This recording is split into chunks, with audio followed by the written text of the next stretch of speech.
হাসিনা পলে গেছে গণভবন থেকে। শোনো মহাজন,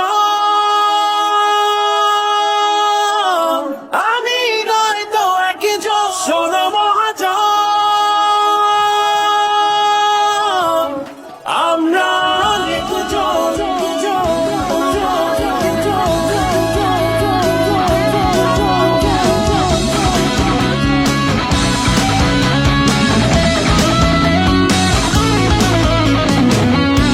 তোমার খেলা দেখি বলে দেখবো কি আজি